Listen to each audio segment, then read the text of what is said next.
Perfectamente, claro. Perfecto, perfecto. Bueno, mucho gusto con todos. Mi nombre es José Meléndez, soy ingeniero mecánico de fluidos, egresado de la Universidad de San Marcos. Y bueno, en realidad con esta presentación he tenido pues que investigar también un poco al respecto, porque es un tema muy, muy interesante, es un tema que realmente a nosotros nos importa en demasía, porque nos hace enfrentarnos pues a lo que podría pasar en un futuro, que hasta el momento pues es un poco incierto, un poco, digámoslo así. Es muy difícil predecir lo que puede suceder en un mundo donde el agua, que es un recurso, eh, entre comillas, escaso, ¿no? Puede faltar, ¿no? De hecho, toda la historia de la humanidad, el agua ha sido un bien escaso, ¿no? Y ahora pues estamos nosotros enfrentándonos a diversas tecnologías que quizás nos permitan a nosotros visualizar ese futuro, ¿no? Quizá algunos con optimismo, quizás otros con pesimismo, pero bueno, básicamente todo depende de lo que sea nuestra concepción como seres humanos, como personas que... Creo que tengo un sonido de... Ahí está, ahora sí creo que ya estamos más claros. Bueno, como le decía, vamos a comenzar con algunos datos actuales. No sé si de repente...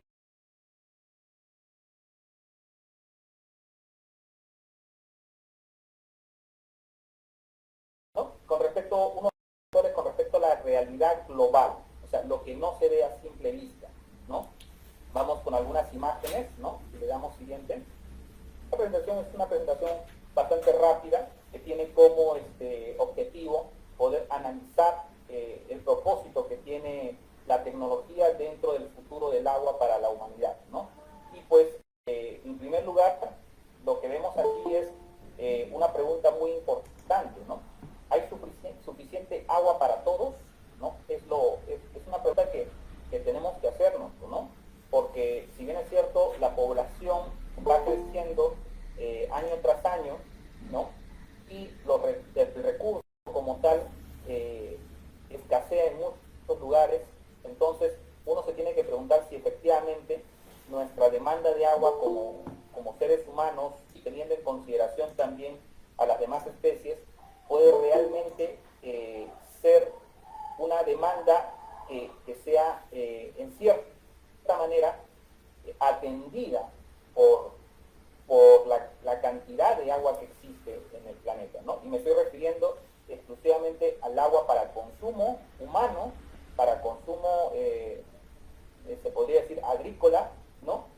Y también para consumo de diversas especies, bueno, teniendo en consideración, pues, terrestres, ¿no? Teniendo en consideración que obviamente los peces no van a sufrir de ese problema, pues, creo que en mucho tiempo, ¿no? Entonces, por ejemplo, en la imagen vemos un iceberg desgajado del borde de la Antártida, ¿no? Que se ha desprendido del borde de la Antártida, que podrá flotar durante años mientras se derrite y libera al mar su reserva de agua dulce. Bueno, por el granizo, por la lluvia, por nieve que se acumula en los polos, ¿no? Y que obviamente se ha formado de agua dulce, ¿no? Todo lo que llueve, todo lo que cae del cielo, si no es pues lluvia ácida, es agua dulce, agua que en algún momento se evaporó y volvió pues a la tierra ya en forma de sólido. Por lo tanto, o se solidificó, ¿cierto? Entonces, cuando se desprende un borde de la Antártida, es agua dulce, pero esa agua dulce pues puede flotar por muchos años y lamentablemente esa agua dulce que podría servir mucho en comunidades, en lugares donde falta el agua, lamentablemente esa agua dulce se pierde, ¿no? En el mar y no es aprovechada por nosotros, ¿no? O por las demás especies. Por lo tanto, siguiente, le damos siguiente, ¿no? ¿no? Por lo tanto tenemos ahí se podría decir, un despropósito natural, ¿no? Tenemos aquí lo siguiente, ¿no? Tenemos también una colosal masa de agua que desciende por las cataratas del Iguazú, ¿no? En la frontera entre Brasil y Argentina, ¿no? Entonces, si ustedes se dan cuenta, pues esa parece una imagen sacada de una película de animación de Disney de repente, ¿no? O sea, de la era del hielo, etcétera, ¿no? Pero esa fotografía es una fotografía real, o sea, es una fotografía tomada en un lugar real y ustedes pueden visualizar la cantidad de agua que desciende por esa catarata, ¿no? Que puede ser aprovechada, que de hecho es aprovechado en varios lugares, ¿no? Dentro de la corriente del río, ¿no? Para poder crear pues energía a través de centrales hidroeléctricas o diversos mecanismos, ¿no? Para poder, pero igual sigue siendo agua, ¿no? Y es una gran masa que se está moviendo, ¿no? Entonces eso nos hace pensar si realmente existe suficiente agua para todos. Vamos a ver, siguiente. Por favor, siguiente, ahí está. Dice, los agricultores del suroeste de Estados Unidos han compartido durante siglos acequias comunitarias.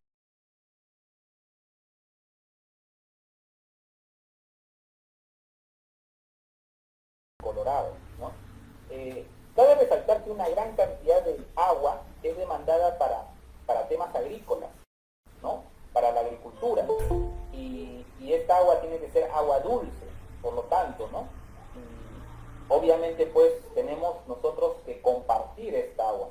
De hecho, es muy importante, bueno, básicamente los números, las estadísticas, apuntan de que, por ejemplo, cuando uno consume arroz, ¿no? Realmente está teniendo un consumo virtual de agua. ¿Por qué? Porque ese arroz, para que pueda haber sido, se puede decir, desde su germinación hasta que sale el producto, que en este caso es el arroz de granado, ¿no? Ha tenido que ser vertido por litros y litros de agua, millones de litros de agua que se echan porque el arroz se podría decir, es un producto alimenticio que demanda muchísima agua, tiene que estar sumergido literalmente en agua. Entonces, cuando uno está comiendo arroz, está teniendo un consumo indirecto también de agua. Entonces, a ese consumo indirecto de agua se le denomina el agua virtual que uno está consumiendo, ¿no? Por lo tanto, pues hay que tenerlo en consideración, ¿no? Y en este caso se ve en la foto que, pues obviamente, hay una gran cantidad de agua que puede ser incluso agua tratada también en algunos casos para poder, ¿no? darle bueno, para poder cosechar estos alimentos, ¿no? Vamos a darle la siguiente, por favor. Tenemos un tema bien interesante, ¿no? Dice, esto sucede en África, ¿no? Una vendedora de agua limpia de pozo a 7 céntimos de euro la bolsa, ¿no? Ahí se ve una señora que está vendiendo, una joven, ¿no? Que está vendiendo agua en bolsa, ¿no? No tiene dificultades para encontrar clientes en un suburbio de Luanda, en Angola. Esto sucede porque obviamente pues el agua allá es un bien muy escaso, ¿no? África es uno de los continentes con mayores problemas de agua, y a esto le vamos a denominar también el estrés, ¿no? El estrés hídrico, ¿no? Y hay que tener en consideración esa palabrita porque ahora vamos a ver un poquito cómo se ha movido un poco el estrés hídrico en el mundo, ¿no? Pese a toda la tecnología que nosotros en estos momentos estamos manejando, la verdad el pronóstico no es muy favorable, ¿no? Entonces creo que es insuficiente. Por eso es que he querido tocar este tema, porque de alguna manera me gustaría que nos pongamos a reflexionar como profesionales, como personas que están encaminadas a lograr soluciones, a entregar soluciones y dedicarnos también a pensar en posibles soluciones a este gran problema del agua, ¿no? Entonces, vamos a darle a la siguiente, por favor.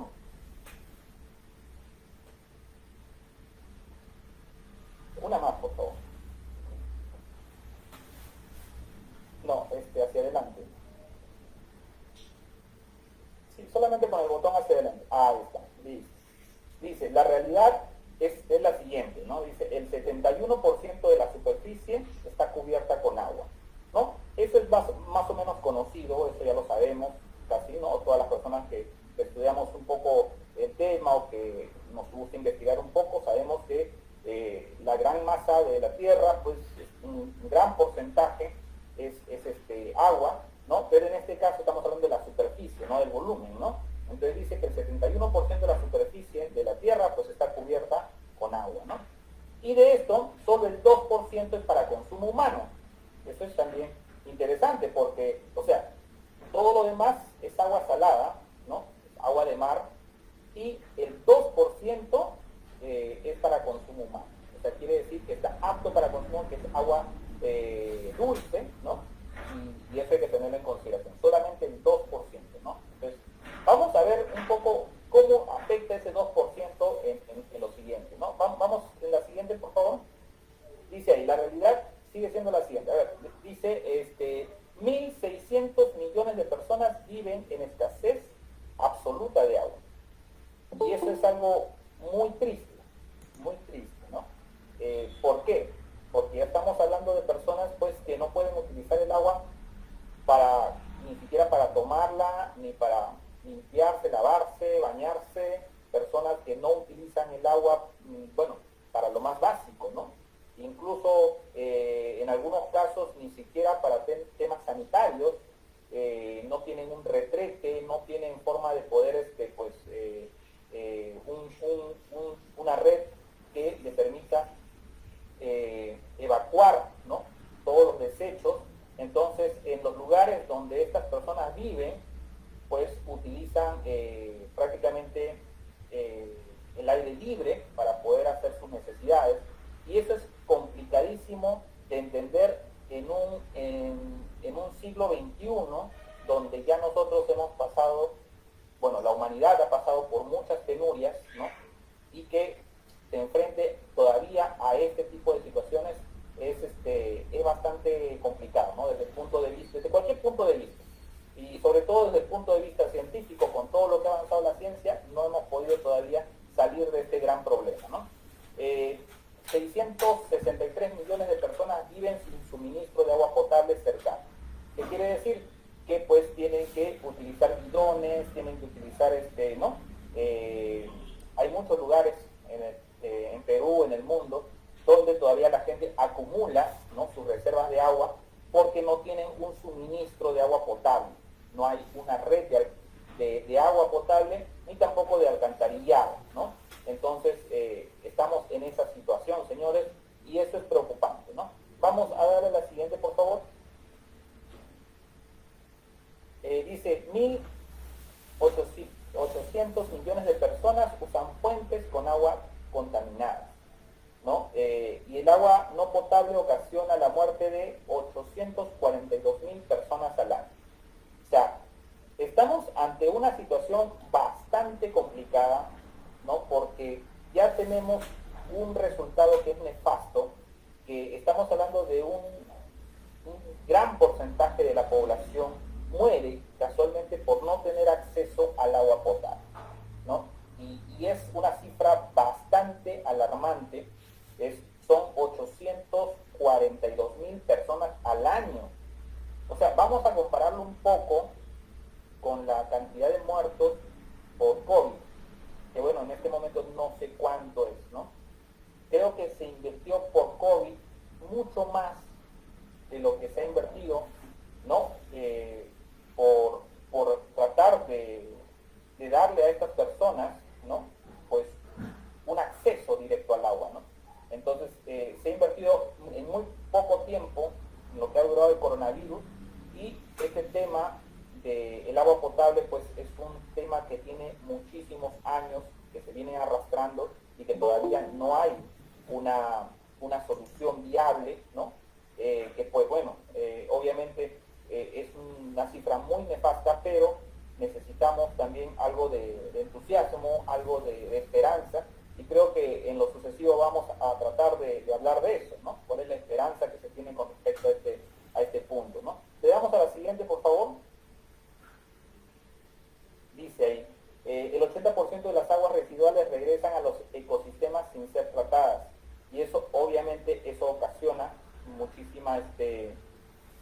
muchísimas enfermedades, ¿no? Y pues trae muchos problemas, el cólera, otras enfermedades que se adquieren básicamente por el tema de no tratar las aguas residuales. Es un gran problema, ¿no?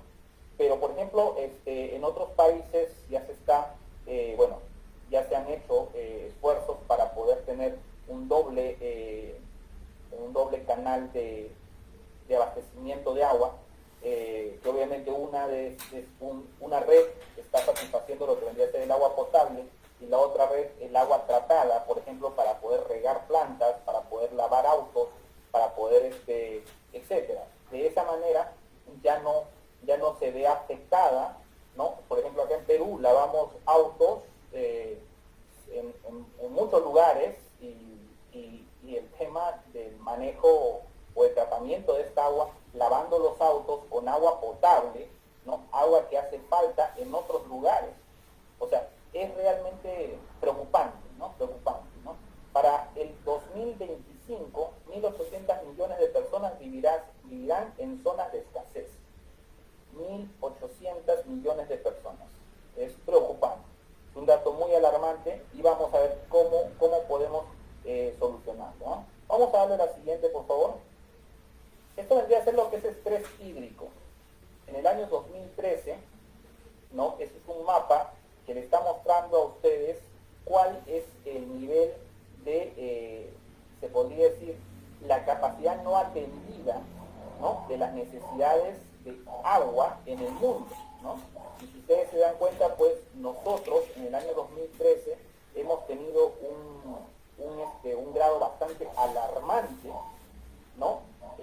Por ejemplo, en el caso de Brasil, que en realidad tiene poco estrés hídrico, bueno, la verdad que esto va acompañado también con la tecnología que están utilizando, y si se dan cuenta por ahí, hay otras zonas, bueno, en África es bastante radical el asunto, hay una zona muy, muy grande donde hay bastante necesidad de agua, en varias zonas de Europa, ¿no? Y si se dan cuenta, pues, en las zonas del norte, hay poco estrés hídrico. Quiere decir que su demanda de agua se podría decir, está siendo atendida con las cantidades de agua que ellos pueden tener gracias a diversos temas, ¿no? Uno, su red hidrográfica, o en todo caso también la cantidad de plantas de tratamiento de agua que ahora vamos a analizar también un poquito, ¿no? Entonces, para que ustedes se den cuenta, esto fue ahora en el 2013 nada más, ¿no? Y vamos a darle a la siguiente, por favor. ¿No? Y esto es un cuadro también muy relacionado que obviamente muestra el estrés hídrico al año 2021, ¿no? 2021, que es básicamente no se ha movido mucho, pero nosotros hemos podido ascender un poco del estado crítico en el que nos encontrábamos y estar un poco más, se podría decir, un poquito más aprobados en el examen, por así decirlo, ¿no? Porque ya hemos entendido hasta cierto punto que se trata un poco de saber distribuir. Creo que han mejorado un poco las condiciones en diversas zonas del Perú y hemos podido saber distribuir el agua de cierta manera, ¿no? Pero todavía nos falta mucho tramo para poder, pues, estar al grado de Canadá o de Brasil, ¿no? Para poder tener poquísimo estrés hídrico y poder saber que, pues, nos enfrentamos a un futuro donde nuestros hijos o los hijos de nuestros hijos no van a sufrir por la escasez del agua, ¿no?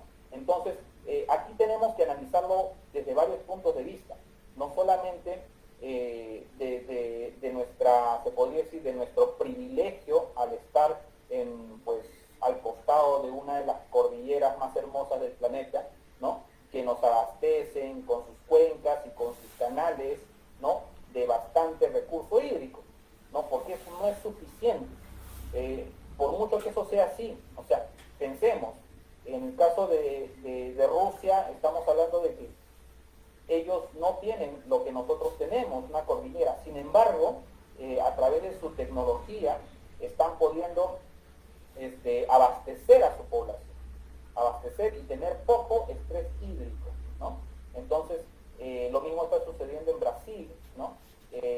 También este tema yo me he puesto a analizar un poco el asunto con respecto a tener una cordillera, y en cierta manera también es un problema, ¿no? Porque al tener nosotros un territorio bastante más plano, nos sería más fácil poder trasladar el agua de un lugar a otro, ¿no? Pero al colocarlo en diversas alturas, digamos que yo quiero darle agua a una comunidad que se encuentra a una altura muy superior a la que yo me encuentro con un reservorio, entonces tengo un gran impedimento, casualmente por la presión del agua, por muchas cosas, ¿no? Y por toda básicamente por toda la energía que se necesita para poder movilizar ese volumen de agua, ¿no? Entonces, si bien es cierto, es contraproducente. Por un lado, tener una cordillera nos dota de una capacidad increíble de poder abastecernos de agua en la medida que esta agua pues descienda abasteciendo a las comunidades. Pero si no son aprovechadas, por lo tanto tendríamos que hacer el caso inverso y ya se nos complica, ¿no? Ya la solución se nos complica. No podemos ir y tratar de abastecer de la costa a la sierra porque sería, bueno, un tema bastante complicado, ¿no? Entonces, esto es justamente lo que quería decir con respecto al estrés hídrico, y a lo siguiente se viene un cuadro bien interesante donde nos muestra la vulnerabilidad del estrés hídrico en el mundo. ¿Qué quiere decir? Justamente a esto quería llegar, porque si bien es cierto, una cosa es el estrés hídrico, o sea, es la capacidad de poder atender una demanda de agua en función de la capacidad de agua que tienes, ¿no? Y otra cosa es la vulnerabilidad de nuestros países, de los países en general, de poder tener estrés hídrico en el futuro. Y esto depende de muchos factores, depende, como le digo, de la tecnología, depende de la capacidad de poder movilizar grandes volúmenes de agua, ya sea por canales, por conductos, por tuberías, etcétera. O sea, depende de todo lo que vendría a ser la ingeniería aplicada a la solución de este problema de abastecimiento de agua, ¿no? Entonces, eso es para nosotros un gran reto, porque todavía, como ustedes lo pueden ver en la imagen, nosotros tenemos una gran vulnerabilidad, ¿no? En tener estrés hídrico, ¿no? Y bueno, y en base a este cuadro, ¿no? Obviamente los especialistas también han podido determinar el siguiente gráfico, ¿no? Que es, pues, planteándonos una meta al 2040 y ver cómo podría ser la proyección del estrés hídrico en el planeta se podría decir, con el gráfico anterior de la vulnerabilidad, ¿no? Entonces, no es muy halagador, no es muy esperanzador este cuadro, y la verdad me gustaría plantear actualmente el reto ahora. Tenemos que revertir lo que vemos en pantalla, tenemos que hacer algo para que esto no prospere, ¿no? De una forma negativa, porque realmente quienes van a sufrir esto es pues las personas que vienen, sus hijos, sus nietos, ¿no? Los hijos de sus nietos también van a sufrir esta gran escasez a nivel mundial, y tenemos que hacer algo para poder solucionar esta realidad que nos avecina. Y yo creo que con la ayuda de ustedes, la verdad, yo tengo mucha fe en que podemos lograr como civilización una solución bastante ingeniosa para poder resolver estas necesidades, ¿no? Obviamente requiere de todos, y también requiere de los gobiernos, ¿no? Y es justamente una parte importante de mi exposición, que la vamos a dejar al último, y vayan pensando algunas ideas, porque a mí sí me gusta discutir, debatir un poco al respecto, ¿no? Vamos, dale a la siguiente, por favor. Esas son las cifras. Ahí está. La tecnología para el agua, dice. Agua para todos, ¿no? Vamos un poquito a lo que es consumo humano. Ahí está. La desalinización como solución a la escasez del agua, ¿no? definitivamente pues hablemos de que el agua no es un recurso escaso, ¿no? El agua potable es escaso, el agua para consumo humano es escaso, pero el agua como tal no es un recurso escaso porque existe muchísima agua. Pues el problema es que esa agua contiene salitre, tiene, ¿no? Está contaminada en muchos de los casos y no sirve para consumo humano. Por eso es que el ser humano ideó formas, ¿no? Si le damos a la siguiente, por favor, ideó formas en poder desalinizar esa agua, ¿no? Siguiente, por favor. ¿Me escuchó? Creo que ya se quedó dormido.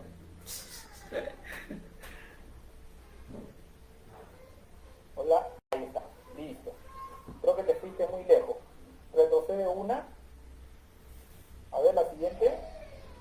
Ah, bueno, creo que se me ha movido la diapositiva. Pero bueno, ahí están algunas plantas desalinizadoras. Hay un total de 16.000 plantas en todo el mundo, ¿no? O sea, estamos hablando de que esta tecnología ya se conoce desde los años 1960 más o menos, ¿no? Desde los 60 ya se conoce varias formas de poder desalinizar el agua, ¿no? Existen muchas plantas en todo el mundo, son 16.000. Pero esto solamente contribuye al 1% de la demanda global del agua potable. O sea, pensemos un poquito, ¿no? 16.000 plantas y solamente contribuye al 1% de la demanda global. O sea, ¿qué necesitaríamos? Necesitaríamos 1.600.000 plantas, por así decirlo, ¿sí? 16.000 por 100, ¿no? O sea, es enorme la cantidad. O sea, necesitamos 100 veces más lo construido para poder abastecer a todo el planeta de agua potable producto de la desalinización del agua de mar, ¿no? Entonces, esta desalinización se tiene que hacer, pero ¿de qué manera puede impactar nuevamente en el ecosistema, tanto en el ecosistema marino o en lo que vendría a ser el ecosistema global, ¿no? ¿Cuánto puede impactar, ¿no? Vamos a darle a la siguiente, por favor. Ahí tienen algunas plantas desalinizadoras. Ahí está. A ver, dos formas de desalinización. Ahí está. La primera forma es la vaporización, o en este caso es bastante simple de entender, ¿no? Incluso nosotros lo hacemos todos los días cuando tenemos agua de caño, agua potable, y la colocamos a la tetera para poder hervirla, y obviamente lo que obtenemos es agua limpia, ¿no? Donde hemos matado todos los microbios, es una agua mucho más pura, ¿no? Y que nos permite pues beber, ¿correcto? Entonces, la vaporización es justamente eso, ¿no? Tratar el agua a base de calor, crear vapor de agua y hacer que esa agua pues regrese en líquido, ¿no? La condensamos y listo, tenemos agua lista para el consumo humano. El gran problema es que, bueno, cuando tú estás en tu tetera, pues solamente piensa cuánto gas has gastado para poder hacer este procedimiento. Ahora multiplica ese volumen de la tetera por toda la cantidad de agua que tienes que hervir para poder tener esto. O sea, la verdad es muy costoso, existe muchísima, se podría decir, gasto, tanto en dinero, y como producto de ello también tenemos lo que vendría a ser contaminación, porque se está contaminando, porque para poder producir esto se quema normalmente pues productos en base de hidrocarburos, ¿no? Y obviamente pues generan contaminación, ¿no? Entonces finalmente obtenemos agua, pero en base a mucha contaminación, y no es el objetivo, ¿no? Entonces obviamente también esta tecnología que se conoce desde los años 60, que es la ósmosis inversa, sirve para poder obtener agua desalinizada, ¿no? Para poder colocar el agua de mar y hacerlo filtrar por unas tuberías que son nanométricas, o sea, son diminutas las tuberías de tal manera que el agua pueda pasar y se queden las moléculas de sal por fuera, ¿no? serie de tamices que tiene que pasar el líquido y de tal forma que pueda obtenerse un agua muy limpia, ¿no?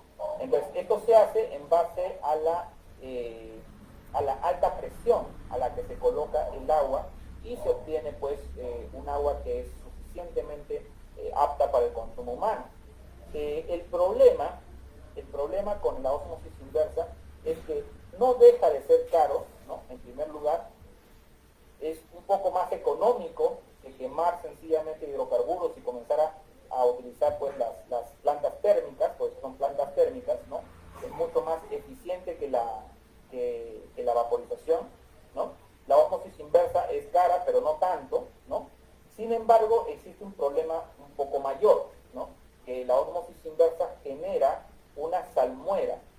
Una salmuera es básicamente toda la sal que queda detrás del filtro y se va juntando, y esa salmuera se podría decir, es un contaminante muy importante o muy, se podría decir, muy agresivo, ¿no?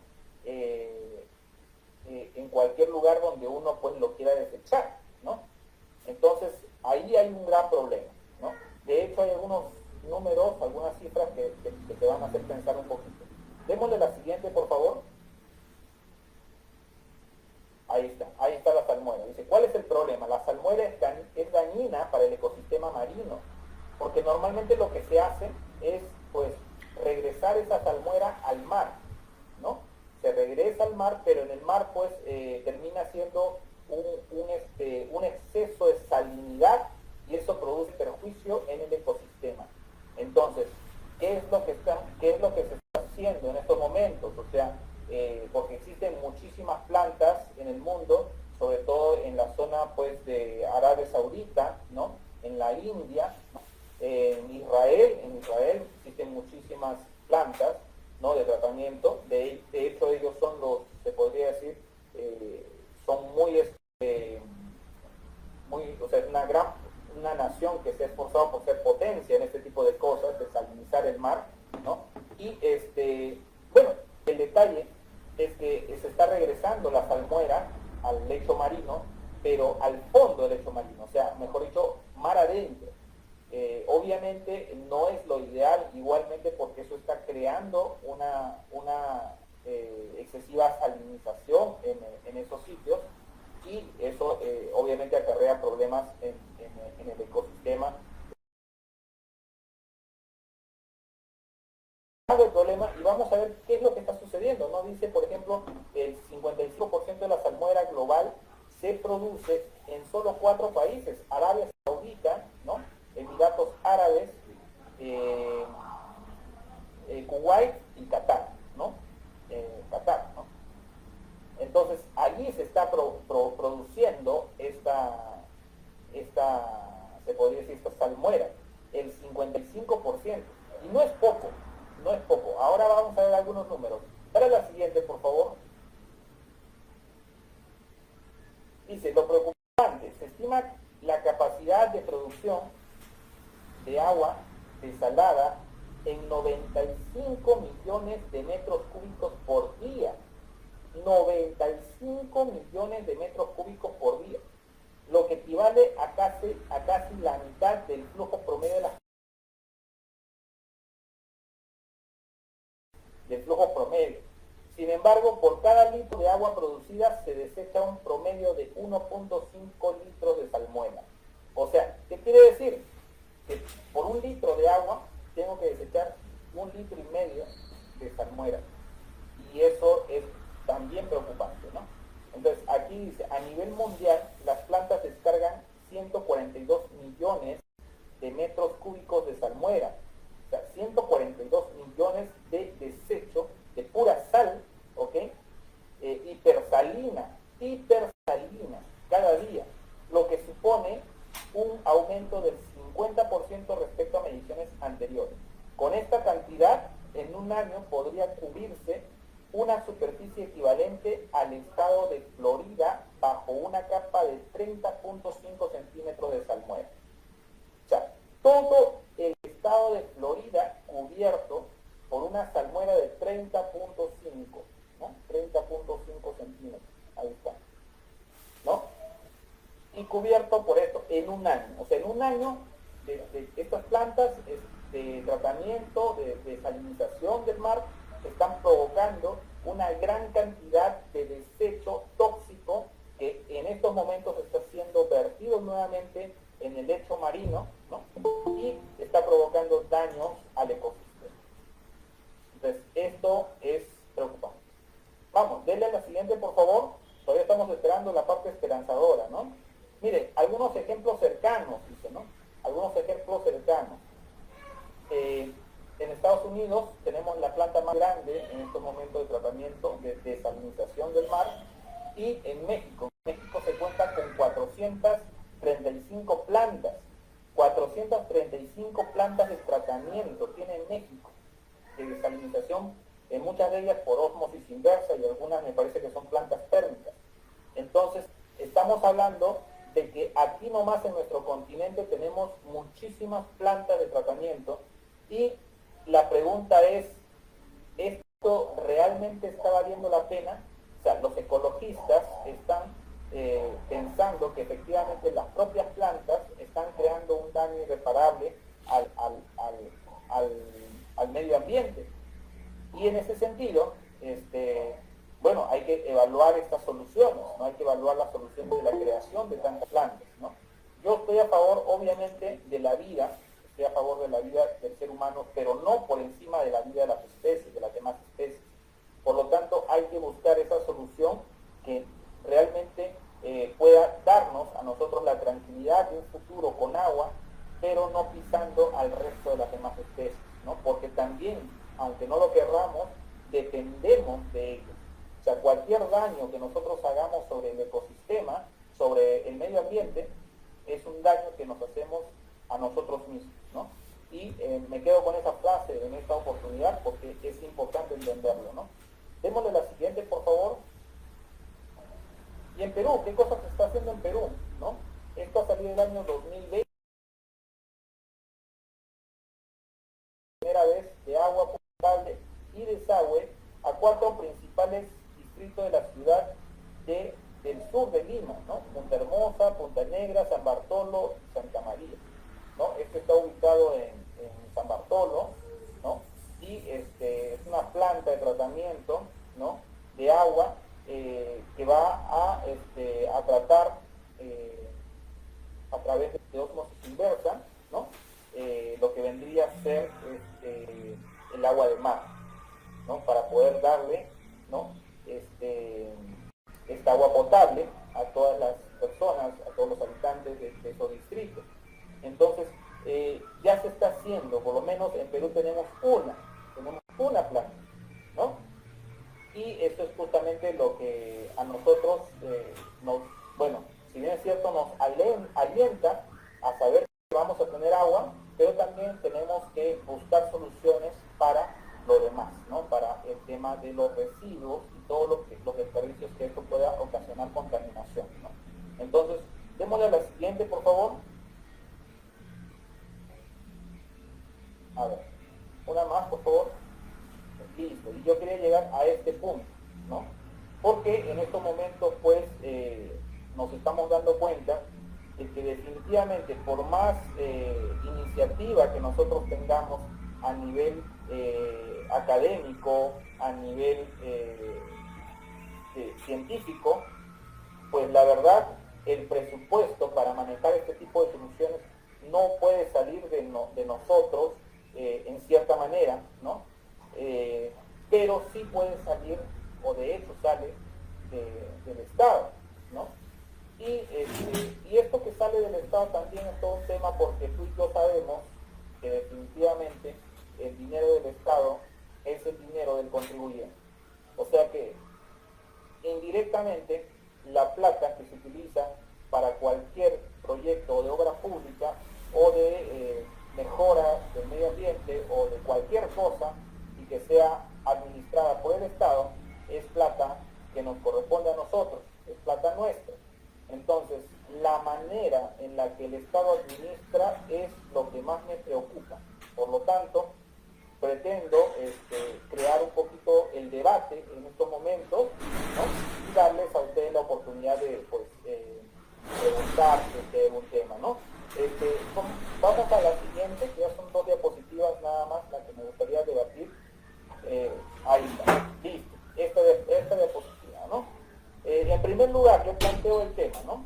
Dice, las políticas de financiamiento, asumir las prioridades del presupuesto, que es importantísimo, ¿no? ¿Qué cosa está haciendo el gobierno en relación a un tema tan delicado como el aprovisionamiento y distribución de una red de alcantarillado, una red en primer lugar de abastecimiento de agua y también de alcantarillado, ¿no? O sea, ¿cuál es la política de financiamiento que se tiene frente al presupuesto que se ha creado, ¿no? En el año 2022? Y realmente, si lo vamos a pensar en términos de Perú, realmente yo considero que no se está teniendo la prioridad del caso y que efectivamente pues el gobierno en estos momentos está haciendo cualquier cosa excepto atender las necesidades para las cuales fueron elegidos, ¿no? Legislar sobre el libre mercado del agua plantea lo siguiente, ¿no? ¿Por qué en este caso Sedapal tiene el monopolio de la distribución de agua? Es algo que todavía no logro responder. Obviamente existen intereses de por medio, ¿no? Porque efectivamente, si bien es cierto, el agua es un derecho para todos, pero así sea derecho, no es gratis y yo entiendo que no existe nada gratis, por lo tanto, y es más aún, el agua, como se podría decir, como recurso, no te cuesta, pero te cuesta el servicio para hacer llegar esa agua hasta tu domicilio. Por lo tanto, encima pagas por tener esa agua en tu localidad, en tu caño, por así decirlo, ¿no? Entonces, yo me pregunto, ¿por qué no se legisla sobre liberar ese mercado para que puedan entrar otras empresas como en otros países y puedan realmente atender esa necesidad donde exista? O sea, ¿por qué tiene que ser un monopolio? Entonces, yo dejo la pregunta para que ustedes puedan pensar, interiorizar y si gusta, abrir su micrófono y conversamos, porque para mí es muy interesante poder tener personas que a estas horas de la noche estén tan interesados como yo en poder saber llegar a una posible solución en relación a esto, ¿no? También planteo el tema de la contratación estatal de verdaderos expertos en el tema. Bueno, con toda la coyuntura actual, lo que ha sucedido con la elección prácticamente de 4, se podría decir, organismos ministeriales, ¿no? Todos los ministros que pues prácticamente han sido elegidos en función de la cercanía del poder central, por así decirlo, pues la verdad no me queda duda de que definitivamente existe muy poca delicadeza de encontrar verdaderos especialistas y contratarlos para asumir grandes retos como este, ¿no? El tema del agua. Porque después, me parece, después y antes del tema del coronavirus, el agua es un asunto que tiene que ser tratado a nivel de especialistas, a nivel de expertos. O sea, si no los tenemos aquí, hay que traerlos y que realmente podamos nosotros aprender de ellos, porque realmente yo creo que sí tenemos expertos aquí. Entonces, yo diría, porque definitivamente estos expertos tienen que asumir estos roles protagónicos en el desarrollo de soluciones para que nuestros recursos hídricos puedan ser bien administrados, bien distribuidos y que puedan todos en el Perú tener realmente acceso al agua. Y eso es lo que tenemos que poner una fecha. Tenemos que saber que estamos llegando a eso. Tenemos que tener un roadmap que nos permita saber en qué momento estamos y a dónde estamos llegando y cómo se está progresando en ese objetivo, ¿no? Las estadísticas claras y los censos poblacionales actualizados como base de este gran proyecto. O sea, no podemos nosotros saber dónde hacer o cómo atender estas necesidades si no conocemos realmente cuáles son las necesidades y dónde están las necesidades. Entonces, eso es importantísimo. Por lo tanto, yo planteo estas 4 premisas que me gustaría que ustedes también pudiesen tener en consideración y también planteo las posibles soluciones para los problemas que hemos podido discutir el día de hoy Y bueno, la verdad, no me quiero ir sin antes agradecerles a todas las personas que están presentes.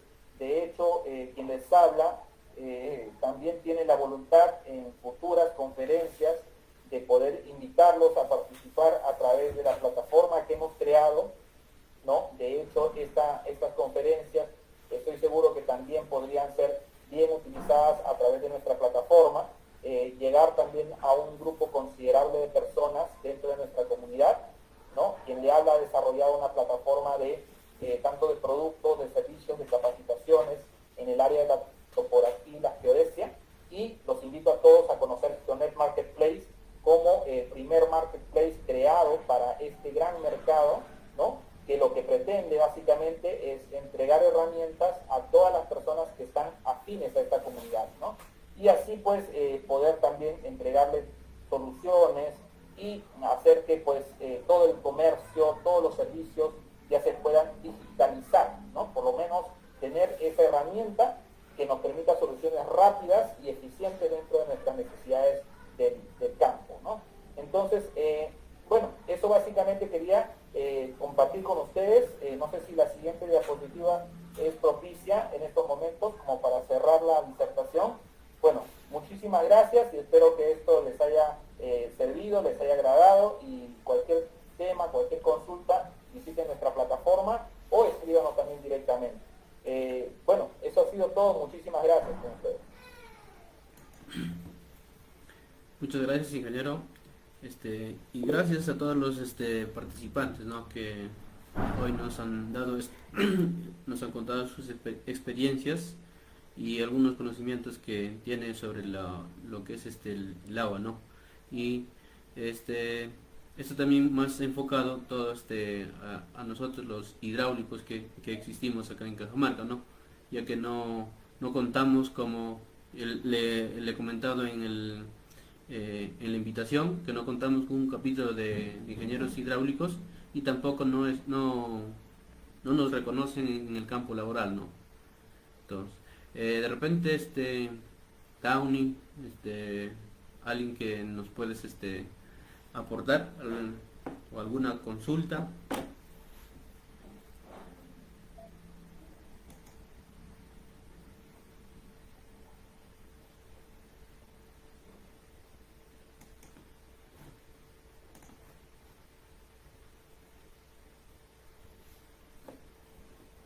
Bueno, creo que no hay ninguna consulta.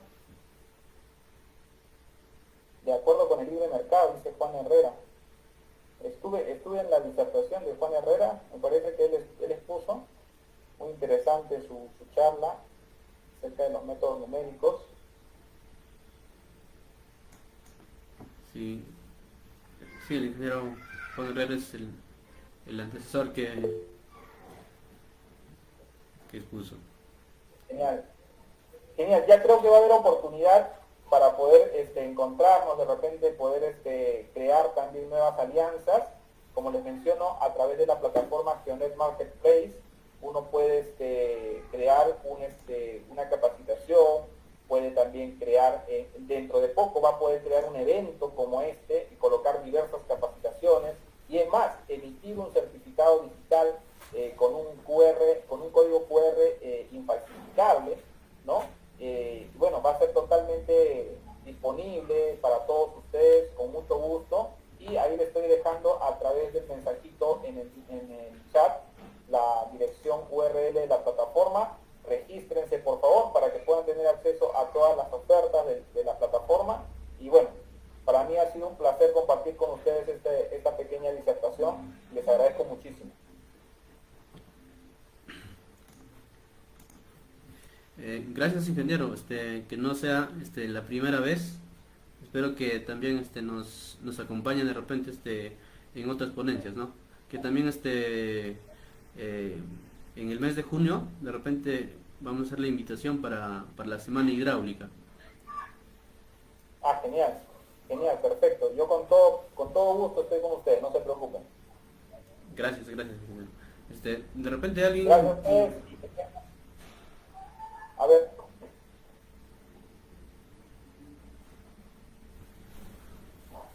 Bueno, si ya no hay nadie más, agradecerles, ¿no? A todos infinitamente, a cada uno de ustedes y también a los participantes que nos acompañan. Muchas gracias. Se agradece TIC Cajamarca por su participación. Hasta pronto. Muchas gracias a todos. Buenas noches. Cuídense, hasta luego.